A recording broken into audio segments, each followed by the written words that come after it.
Hello students.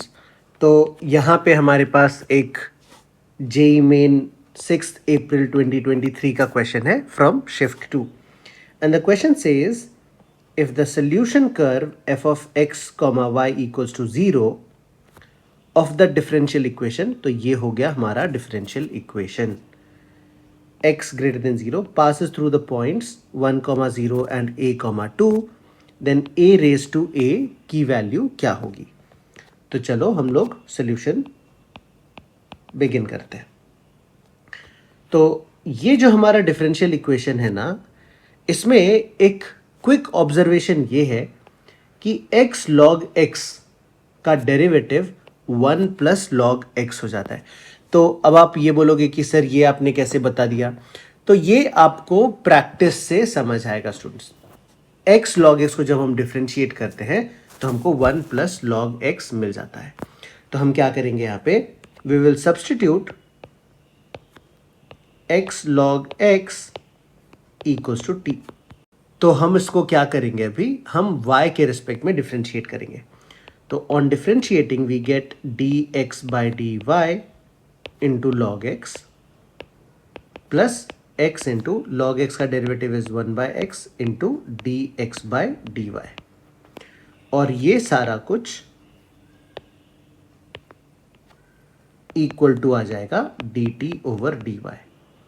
Now d x by d y अगर हम common ले लें तो ये x मैंने कैंसिल कर दिया यहाँ पे, तो हमें मिल जाता है 1 plus log X D X over D Y is equal to D T over D Y.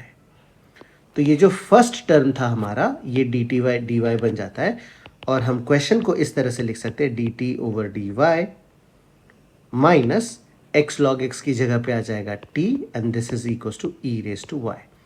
तो अब क्लियरली आप ये समझ पा रहे होगे कि ये लीनियर डिफरेंशियल इक्वेशन बन गया, and therefore if you want to find out the integrating factor this will be E raise to integral of p की वैल्यू है -1 and we have here dy। तो ये आ जाएगा ई रेज टू -y। तो अब अगर हम लीनियर डिफरेंशियल इक्वेशन का फॉर्मूला में अप्लाई कर लेते हैं इसको, तो we will have t into integrating factor is equal to integral of q into integrating factor into D Y plus constant of integration.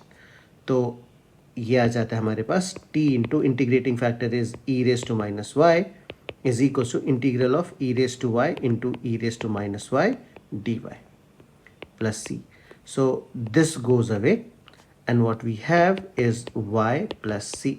तो t की वैल्यू भी अब हम पुट कर लेते हैं।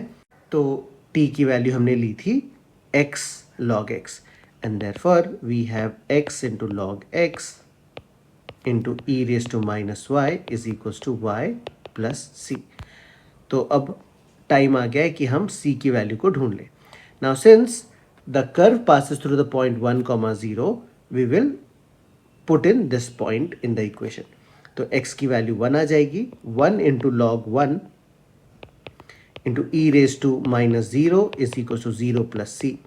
Now clearly this term becomes 0 and therefore the value of c we have is 0। तो हमारा फाइनल इक्वेशन जो आ जाता है वो आ जाता है x log x is equal to y into e raised to y। मैंने क्या किया है, e raised to -y वाले टर्म को हम राइट में शिफ्ट कर दिया है हमने। So this is the final equation। Now another point that we are given is जब x की वैल्यू a होती है तो y हमको 2 मिल जाता है। तो let us put in that। So this gives us a log a is equals to 2 into e raised to 2 and therefore यहाँ से हमको आ जाएगा log a raised to a is equals to 2 e raised to 2 and if we take the anti-log हमको a raised to a की value आ जाएगी e raised to 2 e squared and that my dear students is the answer to this question। तो if we look at the 4 options given to us, clearly हमारा जो first option यहाँ पे दिया हुआ है वो हमारे आंसर से मैच कर रहा है and therefore we can say option 1 या फिर option A is the correct choice। So that is all that we have in this question students।